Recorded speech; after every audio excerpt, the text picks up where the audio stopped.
There are wars of expansion. There are wars of ideology. The War of 1812 was a war of pride and a war of humiliation. The United States gained no territory and no power, and the British lost none. Treasure was not an issue. Neither was political philosophy or self-determination.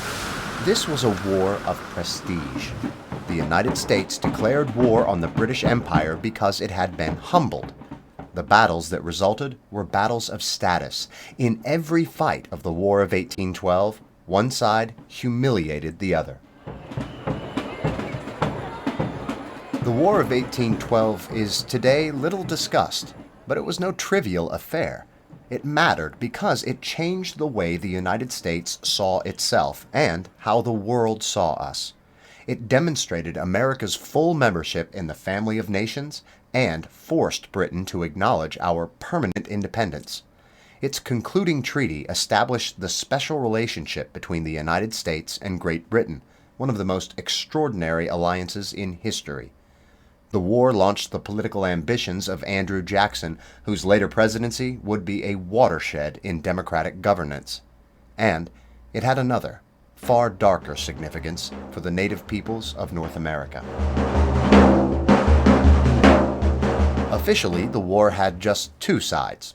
On June 18, 1812, the United States, a weak infant nation built on unproven ideas, declared war on the beleaguered superpower Great Britain.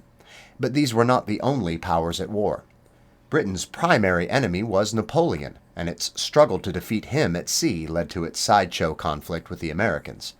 Britain also had colonists in Canada who did much of the fighting and dying.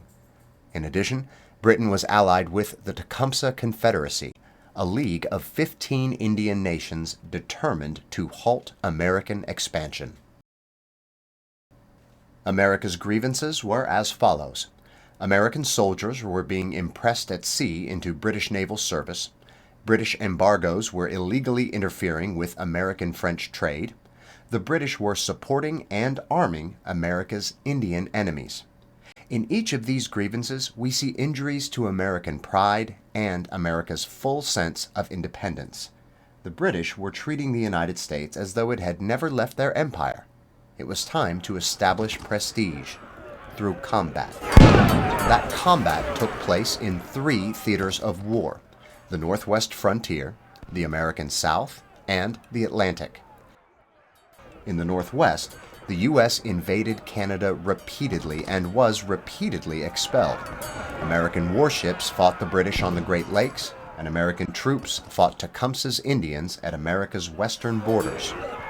In the Atlantic, American ships struggled to resist the world's greatest navy. Many British victories turned into invasions along the Atlantic coast. The most famous humiliation of the war was the burning of Washington.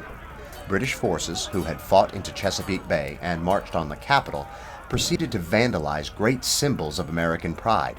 They set ablaze not only the U.S. Treasury Building and the Capitol, but the White House itself.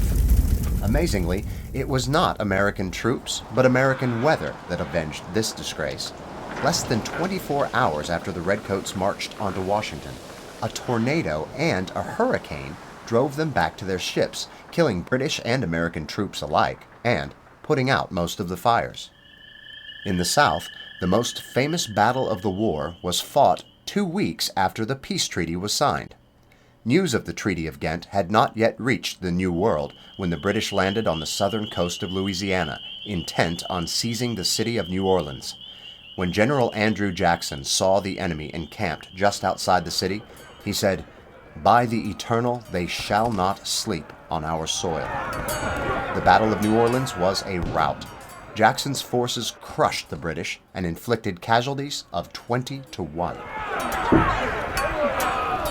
The war had been fought for status, and the spoils of the war was status alone.